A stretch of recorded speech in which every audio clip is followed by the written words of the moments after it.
માનવ જાતની અશ્વ પ્રત્યેની કંઈક અલગ જ લાગણીઓ છે કે અશ્વ ઉદ્ધિના મન અને તુરંગના યૌવનના અને સંસારી અતિ પ્રબળ ગણ દીઠા અશ્વ આ તણિયા ગેબી સવારી વિવિધ પ્રકારે અશ્વ વિશ્વમાં આ વિવિધ કર્મ પર જાવું વારી કારણ કે માનવ જાતનો સદા શોભતી એવા આ અશ્વની બલિહારી અને ઈ કેવા અશ્વ છે કઈ ઘટે નહીં અને એના માટે તો આપણને દુહા કીધા છે કે ભોમ પરખો ઠકરું બીજું પરખો અન્ન અને ભો વીણ ભલા ન નીપજે આ નર તુરી ને અન્ન નર કેતા માણસો તુરી કેતા અશ્વ અને અન્ન ઈ જગ્યા વગર પારખ્યા વગર ઈ હારા નો નીપજે અને એના માટે આવા રૂડા અશ્વ હોય એની સવારી હોય ત્યારે આપણને ઈ જાણે કોઈ ગેબીનો નાદ થતો હોય એ પ્રકાર આપણને મજા આવે છે અને એમાંય કુદરતનું સાનિધ્ય હોય અને આપણા કાઠિયાવાડની ધરતી હોય એટલે તો કઈ ઘટે નહીં. હા, એટલે એના માટે સાહિત્ય અને અશ્વ અને સાથે માણસો આ એકાબીજાના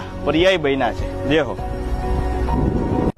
માનવ જાતની અશ્વ પ્રત્યેની કંઈક અલગ જ લાગણીઓ છે કે અશ્વ ઉદ્ધિના મન અને તુરંગના યૌવનના અને સંસારી અતિ પ્રબળ ગણ દીઠા અશ્વ આ તણિયા ગેબી સવારી વિવિધ પ્રકારે અશ્વ વિશ્વમાં આ વિવિધ કર્મ પર જાવું વારી કારણ કે માનવ જાતનો સદા શોભતી એવા આ અશ્વની બલિહારી અને ઈ કેવા અશ્વ છે કઈ ઘટે નહીં અને એના માટે તો આપણને દુહા કીધા છે કે ભોમ પરખો ઠકરું બીજું પરખો અન્ન અને ભો વીણ ભલા ન નીપજે આ નર તુરી ને અન્ન નર કેતા માણસો તુરી કેતા અશ્વ અને અન્ન ઈ જગ્યા વગર પારખ્યા વગર ઈ હારા નો નીપજે અને એના માટે આવા રૂડા અશ્વ હોય એની સવારી હોય ત્યારે આપણને